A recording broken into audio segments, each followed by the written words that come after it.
기독교는 기도의 종교입니다. 기독교만큼 기도에 대해서 중요성을 강조하고 기도를 가르친 그런 종교가 없습니다. 이 세상에 많은 종교가 있습니다. 그리고 그 종교를 믿는 사람들은 빌기는 빕니다. 항상 뭔가 비는데 그 기도를 바른 기도로 갈 수도 없고 또 기도를 들어줄 대상도 사실은 없습니다. 심지어 어떤 사람들은 물을 떠다 놓고 자기의 그런 기복적인 욕구를 이루기 위해서 그 다음에 두 손을 비비며 달을 보고 빌고 그리고 또 나무를 보고 빌고 돌을 보고 빌고 그런 자연에다 비는 사람들도 있습니다. 모두 헛된 일입니다. 우리 기독교는 예수님의 이름으로 기도를 하며 그 기도를 들어주실 하나님이 계시는 것입니다. 너희는 내 이름으로 기도하라. 이렇게 기도하라. 중언부언을 하지 마라. 낙심하며 기도하지 마라. 의심하면서 기도하지 마라. 구하라. 찾으라. 두드리라. 예수님 기도에 대해서 말씀하시고 우리들에게 구체적으로 가르쳐 주셨습니다. 하나님은 우리가 기도를 하는 걸 원하십니다. 그리고 우리 기도를 들으시기를 원하시고요. 그리고 그 기도에 관심이 많으신 분이십니다. 이렇게 우리 기독교는 기도가 매우 중요한 것입니다. 성경은 우리에게 기도를 통하여 놀라운 응답을 받은 많은 신앙인들의 이야기를 전해주고 있습니다. 그들이 어떻게 열심히 기도 생활을 했는가, 기도의 능력을 어떻게 받았는가, 기도의 자세는 어땠는가, 그리고 기도를 함으로 인하여 어떤 체험을 하였는가, 성경이 그것을 우리에게 자세히 가르쳐주고 계십니다. 우리는 누구보다도 예수님의 기도 생활과 그 순종의 삶을 우리는 본받아야 될 것입니다. 다윗은 왕이면서도 평생을 기도로 살았던 기도의 사람이었습니다. 베들레헴의 목동으로 시작했던 그의 삶이 그가 이제 많은 연단과 훈련을 받고 난 이후에 하나님께서 그를 높여주시고 큰 인물로 만들어 주셨습니다. 그래서 유다의 왕이 되고 이스라엘 통일국가의 왕이 되었습니다. 그리고 그는 예루살렘을 수도로 삼고 그리고 자기 손은 아니지만 아들을 통하여 솔로몬을 통하여서 그 예루살렘의 성전을 세웠던 그런 사람입니다. 하나님 앞에 큰 인물이죠. 그는 자기 다윗의 왕조를 세웠지만은 다윗의 왕조는 사실 영적으로 보면 다윗의 왕조가 아니라 메시아의 왕조를 세운 것입니다. 그리고 그 다윗의 후손으로서 예수님께서 이 세상에 탄생을 하셨습니다. 그런 과정 속에서 다윗은 너무나 많은 연단을 받았습니다. 극심한 환난과 역경과 시련을 당하면서 그리고 목숨이 위험해질 지경을 얼마나 많이 겪었는지 모릅니다. 그럴 때마다 수많은 전쟁에서 승리할 수 있었고 또한 영적 전쟁에서 승리할 수 있었던 것들은 다 그 기도의 힘에서 나온 것입니다. 그건 기도의 사람이었기 때문에 힘들고 어려울 때마다 하나님 앞에 기도하고 하나님을 의지했기 때문에 하나님께서 그를 하나님의 귀한 종으로 또 왕으로 그렇게 세우셨습니다. 하나님은 다윗에 대해서 말씀하시기를 그는 내 마음이 합한 자다라고 칭찬을 하셨습니다. 그럴 정도로 다윗은 하나님의 뜻대로 살려고 몸부림을 치고 눈물도 많이 흘렸습니다.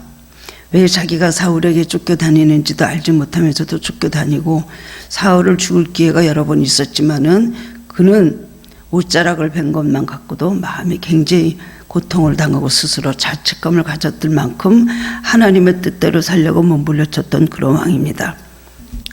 그는 그럴 때마다 어떻게 했습니까? 자기가 시편에서 말하기를 항상 새벽을 깨우면서 기도하고 그리고 밤에도 잠잠치 아니하고 아침도 자기가 불을 찍고 기도했다고 하였습니다.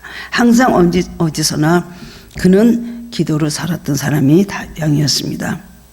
다윗이 기도의 사람인 것은 사무엘 상하를 보아도 알 수가 있고 역대상을 보아도 알 수가 있고 시편을 통해서 그 모든 기도에 대한 것, 자기 기도문이 거기 다 고백하며 기록한 것을 보면 얼마나 그게 기도의 사람이었는가. 우리는 그 말씀을 보면서 상당히 우리는 은혜를 받게 됩니다. 일약 왕이 된 사람도 이렇게 겸손하게 하나님 앞에 무릎을 꿇었구나. 이 세상에 거저는 없구나. 하나님 앞에 큰 인물이 되는 사람들은 항상 기도의 단을 쌓으며 눈물로 하나님 앞에 늘 호소하고 대화를 했던 사람들입니다. 다윗의 시편을 보면 찬양이 나오고 감사가 나오고 기도가 나옵니다. 그리고 그의 기도의 자세는 입으로 부르짖는 기도, 손을 들고 하는 기도, 그리고 또한 목소리 높여서 하는 기도, 마음으로 드리는 기도, 그리고 자기 행동, 행위로 드리는 기도가 있었습니다. 다윗의 찬양을 보아도 입으로 하는 찬양, 몸으로 춤을 추면서 하는 찬양, 그리고 모든 악기를 다 동원해서 하나님 앞에 악기로 찬양을 드렸습니다. 우리는 이 신앙의 모습을 정말 본받아야 된다고 생각을 합니다. 어느 한순간도 하나님 앞에서 게을리거나 무성의한 태도를 보인 적이 없습니다. 다윗은 본문 시편 141편 1절에서 이렇게 말합니다. 여호와여 내 기도를 들으시며 내 간구에 귀를 기울이소서. 여호와여 내가 주를 불러싸우니 속히 내게 오시옵소서. 내가 주께 부르짖을 때에 내 음성에 귀를 기울이소서라고 입으로 기도를 드렸습니다. 또한 2절에 보면 나의 손을 드는 것이 저녁 제사같이 되게 하소서라고 기도하고 있으며 4절에서는 내 마음이 악한 일에 기울여 죄악을 행하는 자들과 함께 악을 행하지 말게 하시며 그들의 진수성찬을 먹지 말게 하소서라고 기도합니다. 다윗의 기도는 이렇게 입으로 손으로 마음의 중심에서 악을 행하지 않고 드리는 기도였으며 몸과 행위로 드리는 기도였습니다. 그것이 뭐죠? 전심을 다하여 드리는 기도, 이것을 우리는 전인적인 기도라고 부릅니다. 로마서 12장 1절에 보면 바울은 형제들아 내가 하나님의 모든 자비하심으로 너희를 고나노니 너의 몸을 하나님 기뻐하시는 거룩한 산 제물로 드리라. 이는 너희가 드릴 영적 예배니라 라고 그렇게 말씀을 하고 있습니다. 기도하는 사람은 언제나 하나님을 가까이 할 때 그 삶 자체가 기도가 되는 것입니다. 머릿속의 생각이 세속적이고 향락적이고 정욕적이고 물질적인 것에만 있다면 하나님과는 거리가 멀어지게 되고 세상에 속하는 사람이 되는 것입니다. 그렇게 되면 싸움에서 승리를 할 수가 없습니다. 마귀와 한편 되어 사는 사람이 어떻게 마귀와 싸워서 승리할 수 있습니까? 세속적이고 학락적이고 정욕적인 사람은 이미 마귀와 한편이 돼서 같이 어울려서 사는 사람입니다. 그러므로 갑자기 그 사탄을 자기의 원수로 자꾸 대적으로 생각하고 그렇게 기도를 해도 아무 효험이 나가지 않는 것입니다. 말하고 생각하고 원하는 것이 주님을 가까이 하는 것이 될 때에 그 기도 그 자체가 기도가 되면 하나님 앞에 그것이 온전한 제사가 된다. 성경에서 말씀해 주고 있습니다. 우리가 먼저 하나님 앞에 대화하는 것이 온전하게 대화가 될 수 있도록 우리 삶 자체가 변화가 되어야 된다는 것입니다. 하나님은 받으시는 기도가 있습니다. 들으시는 기도가 있습니다. 그러나 하나님은 보기만 하는 기도도 있으십니다. 또 하나님은 귀를 막고 너희들이 아무리 부르짖을지라도 난 듣지 않는다. 성경에 그런 기도도 이사야에 나와 있습니다. 그럼 우리는 하나님께서 들으시고 하나님 기뻐하시고 하나님 앞에 상달되는 기도를 해야 되는데 그런 기도를 어떻게 해야 되는가? 오늘 본문의 말씀을 우리가 듣고 깨닫고 그리고 함께 은혜를 나누는 시간이 되기를 바랍니다. 첫 번째로 우리 본문의 말씀에서 말씀하신 대로 이 전인적인 기도가 무엇인가? 전인적인 기도.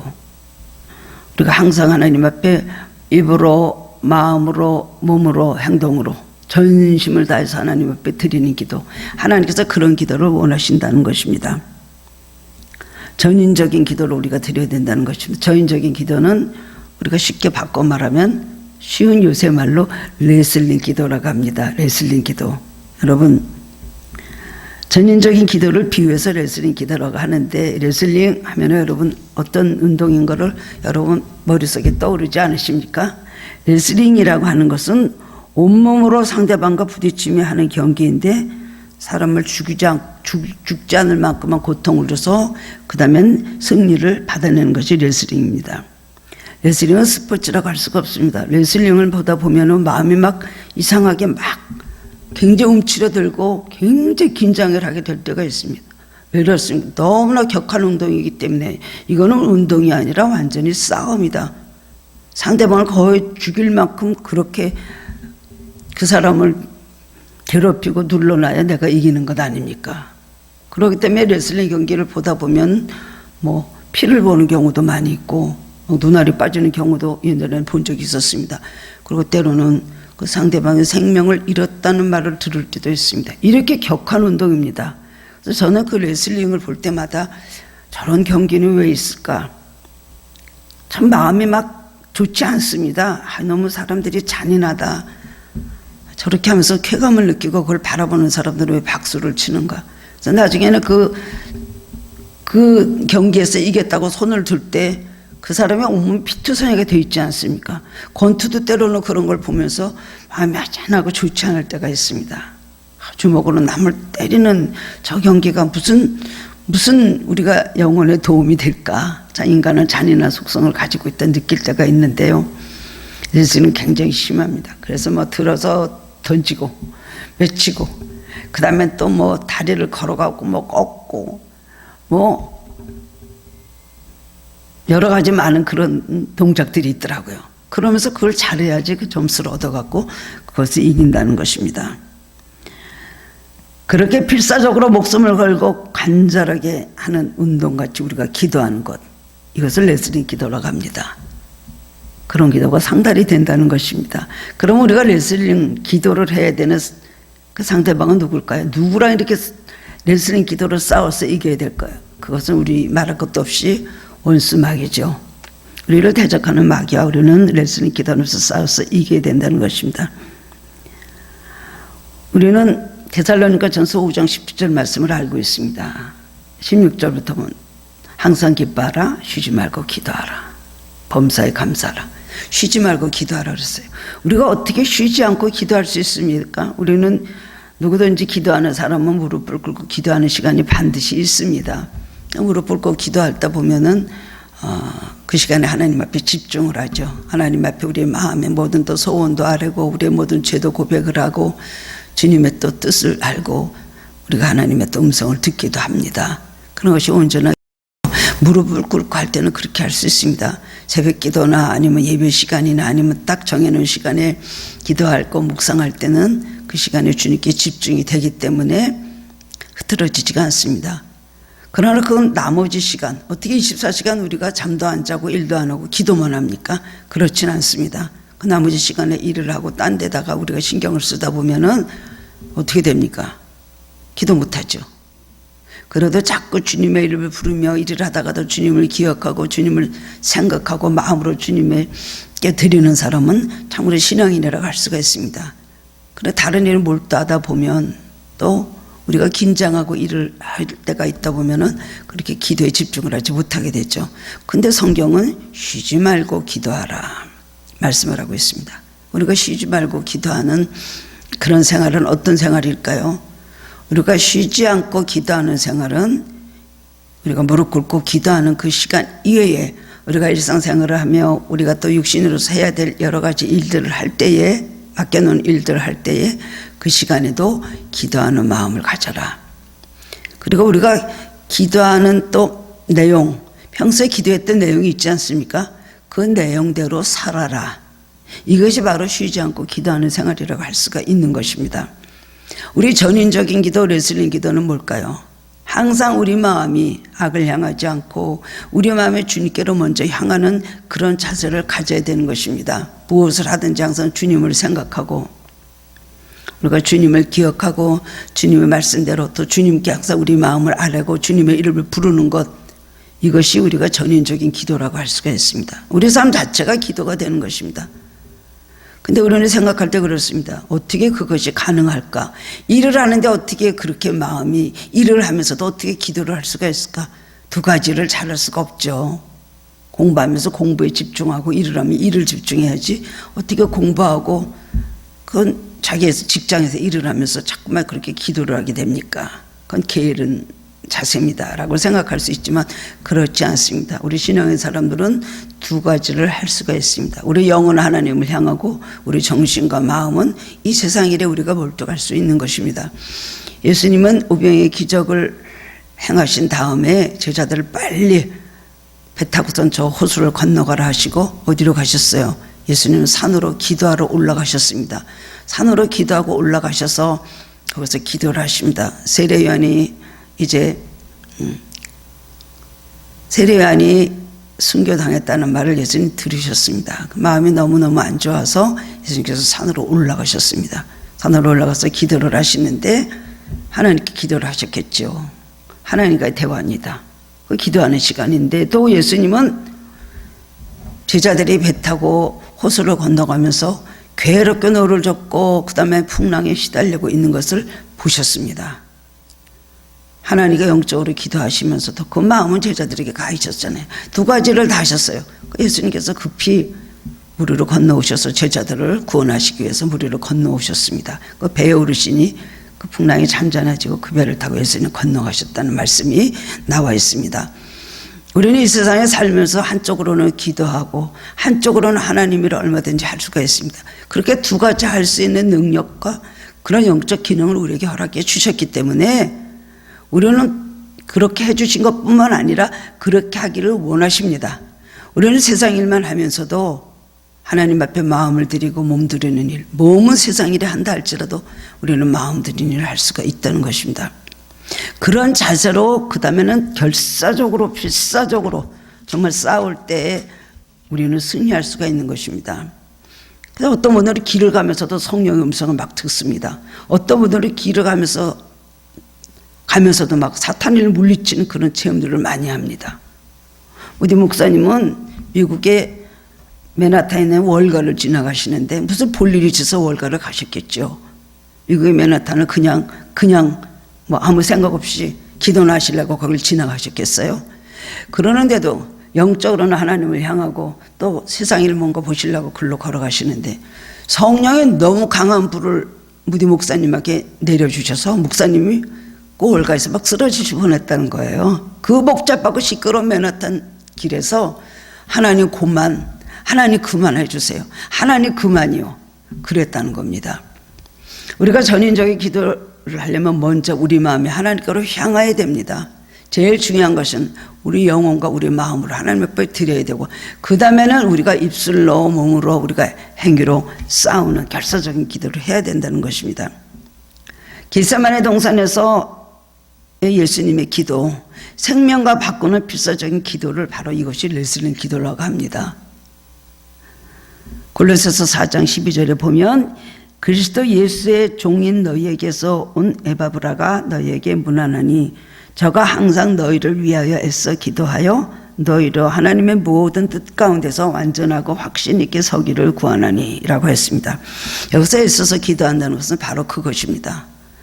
예수님께서 겟세마네 동산에서 하셨던 기도, 그리고 열심을 다해서 정말 싸우는 기도, 오늘 말하는 레슬링 기도를 했다는 것이죠. 애써서 하는 기도는 그걸 말하는 것입니다. 예수님 십자가를 앞두시고 겟세마네 동산에서 그 사역을 십자가의 고통과 이 메시아의 이 모든 하나님께서 주신 사명을 감당해서 얼마나 기도하셨습니까? 통곡하고 슬퍼서 우시면서 정말 기도하셨습니다. 그리고 또 얼마나 힘을 다해서 열심히 기도하셨는지 땀이 땅에 떨어지는 핏방울 같이 되었다고 성경은 기록을 하고 있습니다. 영적 전쟁의 무기는 찬양과 말씀, 믿음, 평안의 구원, 다른 것들이 있지만 에베소서 6장에 기록한 것처럼 기도가 가장 큰 무기입니다. 영적 전쟁에도 레슬링이라는 말이 있는데요. 에베소서 6장에서 그 말을 씨름이라고 표현을 하고 있습니다. 씨름, 그러니까 씨름하는 기도죠. 레슬링 기도는.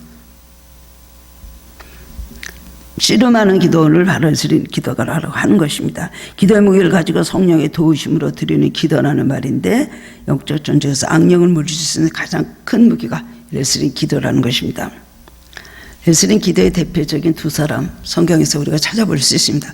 수많은 기도의 사람들이 성경에는 나옵니다. 아브라함의 기도, 야곱의 기도, 이삭의 기도, 그 다음에 또 모세의 기도, 여호수아의 기도, 그 다음에 많은 선지자들의 기도, 사무엘의 기도, 한나의 기도. 성경에는 전체가 다 기도의 사람들이 어떻게 기도하고 승리했으며 자기 힘이 아닌 하나님의 능력을 기도로 이렇게 공급받아서 이런 일을 했다. 한마디로 그것을 기록한 것이 바로 성경이라고 할 수가 있습니다. 레슬링 기도의 대표적인 사람 누구예요? 우리가 알다시피 창세기 32장에 나오는 야복강가의 바로 야곱입니다. 야곱은 형을 속이고 아버지를 속이고 형의 장자의 기업을 장자권을 빼앗았습니다. 도둑질한 겁니다. 사기치고 도둑질하고 뺏어가지고 그 다음에 위험하게 되니까 형의 보복이 두려워서 외삼촌 라반의 집으로 갔습니다. 그래서 가서도 여전히 그냥 라반도 속이고 또 속기도 하고 하면서 20년을 거기서 살았어요. 그러다 보면서 네 여자에게서 11아들을 낳아가지고 많은 가축을 양떼와 소떼와 그 다음에는 뭐 마른 뭐 약떼와 너무나 많은 가축을 이끌고 이제 다시 자기 고향 가나안으로 돌아옵니다. 돌아올 수밖에 없이 되었습니다. 라반의 눈치가 달라지고 라반의 아들들의 눈치가 완전히 달라져서 거기 더 이상 있을 수가 없이 그렇게 되었습니다. 그래서 이제 그 많은 자기 가족들, 식솔들, 그 다음에 자기의 가축들 모든 걸 이끌고 이제 다시 오려고 그러는데 갑자기 에서가 야곱이 온다는 말을 듣고 400명을 데리고 저기서 달려온다는 거예요. 그 말을 들으니까 20년 전에 자기가 형을 속이고 아버지를 속였던 것이 생각이 났습니다. 아, 내가 그런 죄를 20년 전에 큰 죄를 지은 것이 있었구나. 이것이 해결이 안 됐지. 그러고 어떻게 살아보려도 방법이 없습니다. 에서가 어떻게 나올지. 400명을 데리고 올 때는 뭐 반갑다고 그렇게 오겠습니까? 반갑다고 올 때는 아마 몇 명이나 데리고 왔겠죠. 400명을 데리고 올 때는 자기의 보복을 하려고 죽이려고 오는 것입니다. 그래서 너무나 이제 두려운 마음이 나니까 그 다음에는 자기 뭐든 또 자기 처자들은 다 둘대로 나누고 가축도 나누고 예물도 준비해서 어떻게 해서든 인간적인 방법으로 에서의 마음을 돌려보려고 합니다. 그런 거 보면 기분이 좋아서 예물을 보면 기분이 좋아서 이제 자기를 용서하고 영접해 줄까 해서요. 안 됩니다. 다 보내놓고 나도 야복강에 앉았는데 너무나 두렵고 너무나 걱정이 되니까 하나님밖에 찾을 데가 더 있습니까? 그 다음에 하나님 앞에 야복강에서 밤새도록 기도를 합니다. 밤새도록 기도를 합니다. 하나님 약속하신 것이 있지 않습니까? 나를 앞에서 한 번만 살려주시면 뭐 이렇게 하겠습니다. 막 기도를 하고 있는데 갑자기 어떤 하나님의 사자가 나타났잖아요. 갑자기 붙잡고 막 씨름을 하는데 갑자기 막 붙잡고 있는데 야곱은 그게 누군지도 모릅니다. 아마 비몽사몽간에 형이 와가지고 형인 줄 알고 에서가 와서 나한테 붙었구나 아마 그렇게 생각을 했을 것입니다. 그래서 그 야복강에서 밤새도록 그 하나님의 사자와 싸움을 하는데 새벽이 되었습니다. 씨름을 하는데 그 사람도 알아. 내가 이제 가야 되겠다. 그러니까 뭐라 그랬어요? 야곱이 나를 축복하지 않으면 내가 놓지 않겠습니다. 그랬더니 내 이름이 무엇이냐? 야곱이라고 그랬습니다. 내 이름이 이제는 이스라엘이라 하리라. 죽지 않고 살아나서 이스라엘의 12지파의 아버지가 된다는 예언이가 축복이죠. 이름을 바꿔주셨습니다. 얼마나 그 하나님의 사자와 천사와 씨름을 했는지 얼마나 힘을 썼으면 환도뼈가 부러졌겠습니까?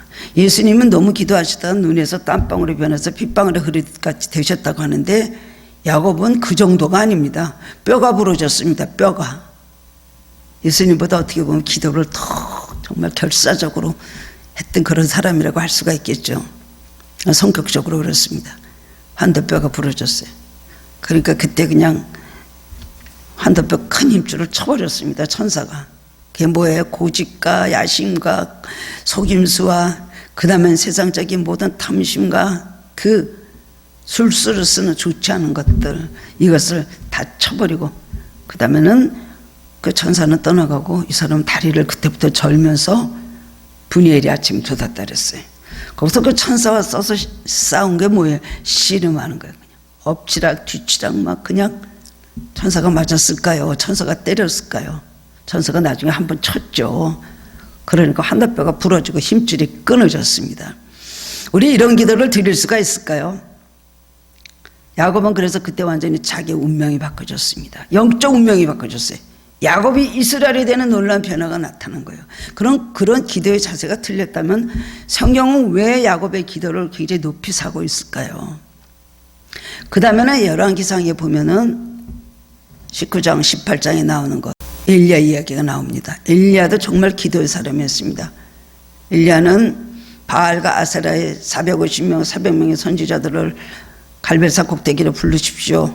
결투를 하겠습니다. 너 때문에 비가 안 오잖아. 아방이 너 이스라엘 괴롭게 하는 자야. 너 때문에 비가 오지 않고 이렇게 가문다. 그러니까 나 때문이 아니고 당신 때문이었습니다. 하나님 앞에 우상 섬겼기 때문에 이렇게 됐지 내 죄가 아닙니다. 그러면서 그래요? 누구 죄 때문인지 한번 봅시다. 그러면 갈멜산에 바알과 아셀의 선지자들을 좀 오라 그랬어요. 결투로 부르겠습니다. 그 450명, 400명 모여서 850명이 모였는데 기도를 한번 붙어보자. 너희 신이 참신이고 바알이 참신인지 하나님이 참신이신지 한번 해보자. 기도해. 하늘에서 불이 내리는 신이 참신이다. 백성들을 다 쳐다보고 있습니다. 엘리야가 거기서 간절히 기도를 하죠. 바알의 선지자들도 죽으라고 기도를 하고 나중에는 응답이 없으니까 제몸을 피로 상하고 자해하는 그런 사건까지 일어났습니다. 엘리야는 열심히 기도하잖아요. 아침부터 한 기도가 밤까지 저녁 소재 드릴 쯤 때까지 기도를 했다는 거예요. 하루 종일 얼마나 기도를 했습니까? 그리고는 바알 신은 응답이 없는데 그 다음에는 하나님 이 백성으로 하나님의 백성인 것을 하나님이 신인 것을 그리고 이 백성들이 이것을 알게 해달라고 간절히 기도를 합니다. 제단을 쌓아놓고 그 다음에는 거기에 제단을 쌓아놓고 그 다음에는 또 12돌을 쥐어놓고 곡식을 넣고 물을 부어서 하늘에서 불이 내리도록 제단을 썰다. 하나님께서 밤중에 불이 내리게 하셔서 엘리야는 승리하였습니다. 850명 선지자들을 다 잡아다가 죽였잖아요. 그리고 어떡합니까? 그 다음에 그로 만족치 않고 그 다음에 또 갈멜산 꼭대기로 올라갑니다. 그리고 사환이 보는 앞에서 기도를 하기 시작을 합니다. 기도를 하는데 7번을 기도를 했다 그랬습니다. 머리를 무릎 사이에 놓고 기도했다 그랬습니다.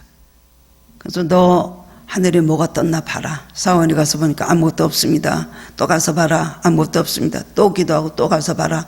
손바닥만한 구름이 하늘에 떴습니다. 야, 이제는 비가 내릴 것이다. 그걸 알고 그 다음에 있을 때 하늘이 어두워지고 3년 6개월 만에 말랐던 그 가물었던 땅에 비가 오게 됐다는 것입니다. 엘리야가 머리를 무릎 사이에 놓고 7번을 한 기도, 이거 보통 기도한 거 아닙니까? 간절한 마음뿐입니까? 무릎 사이에 몇 시간 얼마나 기도했는지 모르지만 며칠 했는지도 모릅니다. 머리를 무릎 사이에 놓고 기도한다는 이 자세는요 굉장히 힘든 자세라고 합니다. 언제 한번 TV를 봤더니 인도에서 요가하는 아저씨들, 노인들 사진이 나왔습니다. 근데 어떤 노인이 돌을 들려고 그러는지 요가를 하면서 머리를 막 거기 있는 사람들, 요가하는 사람들 완전히 막 우통은 다 벗고 뭐 이런 거 하나 가리고 그 다음에는 돌이나 이런 데서 기도를 하는데 완전히 무슨 코브라 같습니다. 코브라. 머리를 무릎 사이에 놓고 하는 기도, 이게 참 어려운 자세라는 얘기를 하더라고요. 그렇게 하고는 막 20일씩 30일씩 막 그렇게 하고 있는 그런 요가하는 사람들이 인도에는 참 많더라고요. 그게 제정신으로 그렇게 못하거든요. 엘리야가 하는 기도 다 간절하게 하나님의 이 백성이 하나님이신 것을 보여달라는 것, 그리고 이 백성을 사랑하셔서 다시 이 땅에 비를 주시라는 것. 그런데 머리를 무릎 사이에 놓고 기도했다는 거예요. 야곱이 야복강에서 환도뼈가 부러졌던 기도, 엘리야가 머리를 무릎 사이에 놓고 했던 그 간절한 기도, 여러분 이런 기도가 바로 레슬링 기도인 것입니다. 기도하는 사람의 자세를 보면 그 사람의 그 신앙을 알 수가 있어요. 간절하면 얼굴에 나타나죠. 어떤 사람은 성의가 없습니다. 자고 있는지 깨 있는지 마음으로라도 아멘을 하고 있는지 아닌지도 모르는 사람이 있고, 어떤 사람은 간절하게 사모하는 마음으로 아멘 하는 사람이 있고, 뭐 있지 않습니까? 자기 뭐 그냥 여기 뭐 다리를 치는 사람도 있고 또 손을 들고 떠는 사람도 있고, 어떤 사람은 막 그냥 의자를 흔들흔들 해갖고 옆에 사람이 제발 좀 흔들지 마세요, 의자 치지 마세요, 이런 사람도 있습니다. 물론 이 자체를 놓고 우리가 그렇다 하지만 우리 마음에서 그렇게 우러나오는 간절함 할 때 우리가 이것이 영적으로 싸우는 기도가 된다는 것이에요. 이것이 바로 뭡니까? 이것이 바로 우리가 레슬링 기도로 갈 수가 있는 것입니다. 마귀는 우리를 굉장히 방해를 합니다. 누가복음 17절 보면 병을 고치는 주의 능력이 예수와 함께 하시더라는 그런 말씀이 있습니다. 원래 예수님 말씀으로 고치셨죠. 예수님 물을 변해 포도주 되게 하시고, 예수님은 다 말씀으로 병을 고치시고 있지만, 오늘 이 누가복음 5장 17절 말씀을 보면 병 고치는 능력이 예수 함께 하시다. 이것은 예수님의 기도를 통해서 더욱 강하게 된 하나님의 능력을 여기서 말해주고 있습니다. 죄의 능력이 어느 때보다도 강했다는 것, 예수님의 기도입니다. 제자들이 그 간질하는 아이를 못 고쳤을 때 예수님, 우리는 왜 못 고쳤습니까? 예수님께서 뭐라고 그러셨어요? 기도 외에는 이런 유가 나가지 않는다. 기도 외에는, 그 기도에는 금식 기도도 있고 철학 기도도 있고, 예수님 또 단식하시는 또 기도도 있고, 얼마나 많은 기도가 있었습니까? 교회가 기도를 많이 하고 뜨끈뜨끈할 때 그 교회는 은혜가 있고 부흥이 있고 공동체도 살아납니다. 기도 열이 식기 시작하면 교회는 완전 죽은 교회가 되는 것이에요. 잠잠한 교회가 죽은 교회가 되는 것이죠. 지금 우리가 이 코로나19로 인해서 이런 시간들을 보내는 것이 저는 너무나 안타깝습니다. 오늘 아침에도 제가 찬양을 불러야 되는데 교회마다 이 찬양의 은혜가 말씀 듣는 것보다 기도하는 것보다 더 강하지 않습니까? 우리가 찬양으로 막 번개와 같이 갑자기 섬광과 같이 우리 마음에 이렇게 갑자기 감동이 오면서 은혜 받고 눈물이 날 때가 얼마나 많습니까?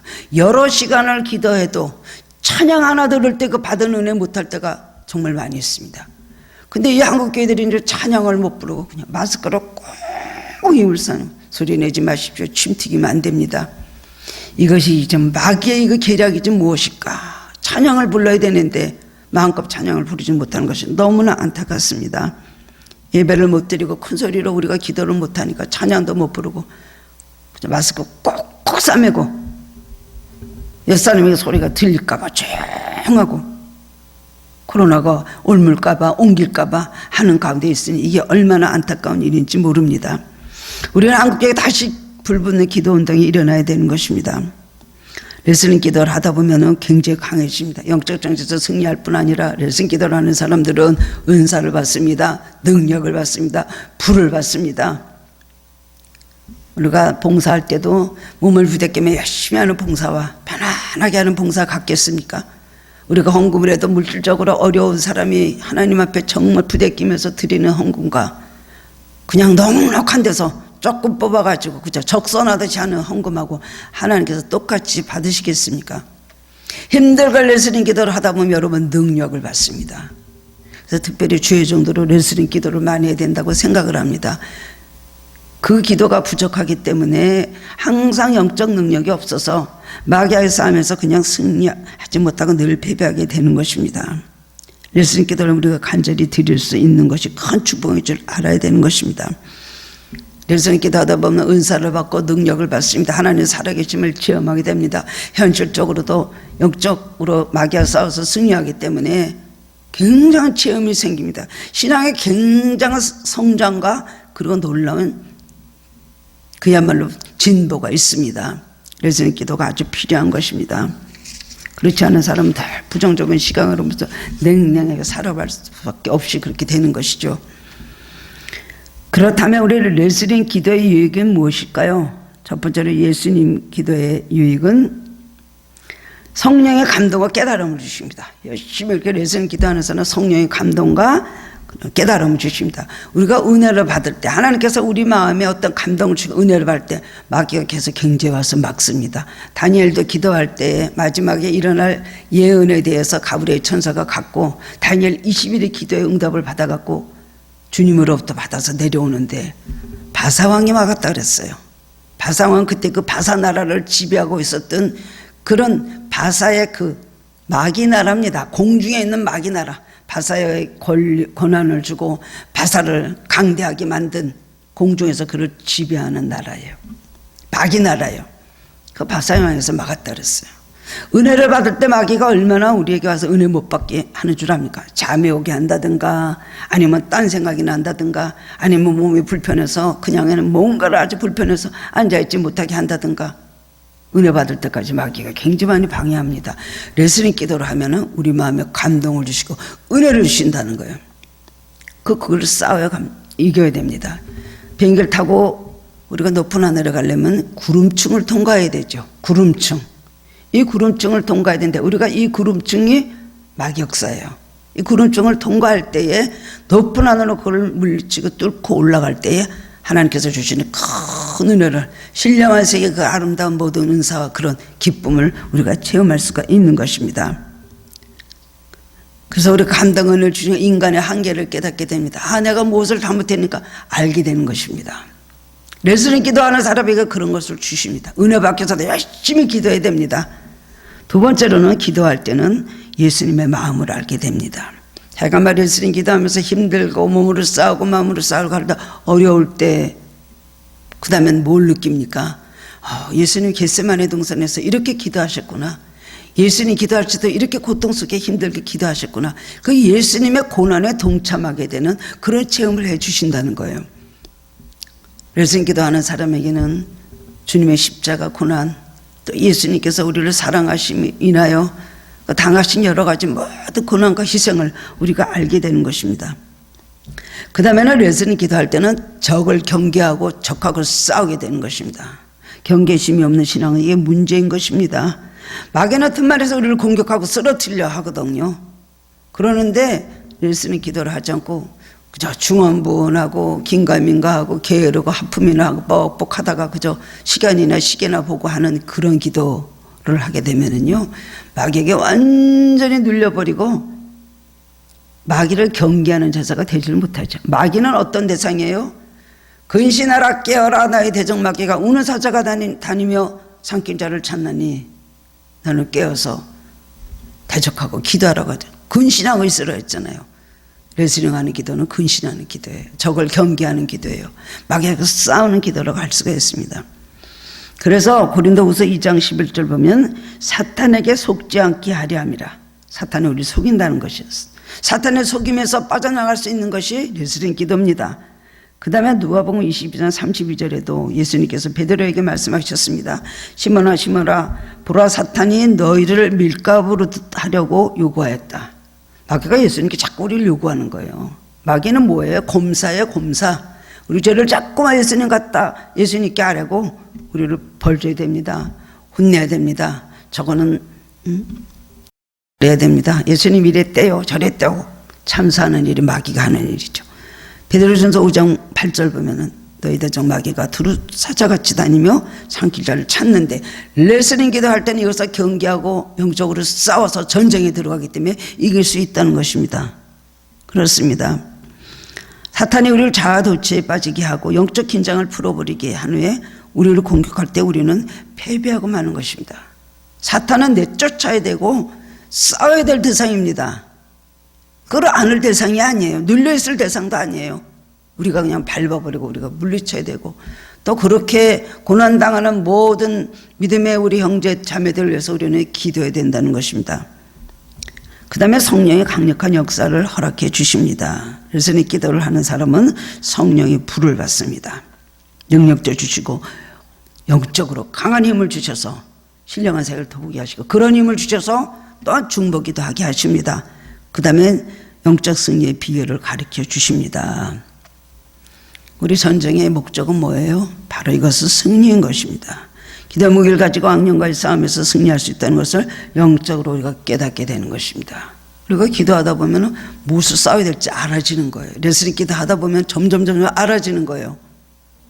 우리가 그냥 뭔가 기도 중에, 감동 중에 성령의 역사를 알고 사탄의 역사를 우리가 분별하게 그렇게 되는 것입니다.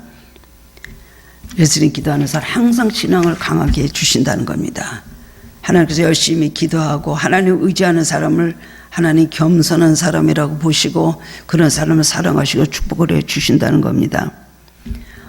우리나라가 예전에는 60년도 후 70년, 80년 때 정말 기도를 많이 했습니다. 지금 유명한 모든 기도원들이 그때 우리의 부모님들 시대에서 기도들을 많이 하셨습니다. 저희 어머니도 청계산을 많이 다니셨는데, 제가 이제 어느 정도 나이 먹고 청계산을 다니기 시작, 엄마 요새 내가 청계산을 다녀요, 기도하러 다니는데 참 좋아요, 가서 산에서 기도하고 그렇게 좋아요. 그랬더니 내가 옛날에 청계산을 참 많이 다녔지. 상관산 다니신 건 알았어요. 근데 청계산 다니신 건 몰랐어요. 언제? 50년대야. 그때 청계산이 있었어요. 그럼 그때도 산에 와서들 기도들 많이 했지. 그때 엄청들 기도 많이 했습니다. 참 부흥회하면 꽉꽉 차고 교회마다 금식하며 물병 들고 앉아서 기도하는 그런 교회들, 기도원들이 얼마나 많았습니까? 지금은 기도하는 사람들이 없어졌습니다. 먹고 살만해져서 그러는지, 너무 지쳐서 그러는지, 너무 바빠서 그러는지.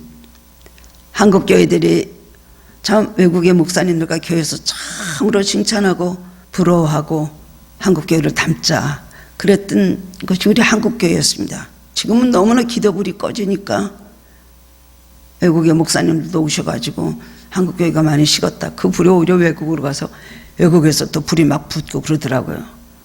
남미에서 그렇게 불이 붙고 그다음에 또 아프리카 나이지리아에서 그렇게 불이 붙는다는 말을 들은 적이 있었습니다.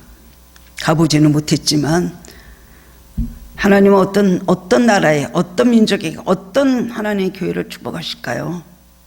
기도 열심히 하는 교회, 기도 열심히 하는 민족, 하나님을 찾고 하나님의 능력을 구하는 민족에게 하나님이 역사하시게 돼 있는 것입니다.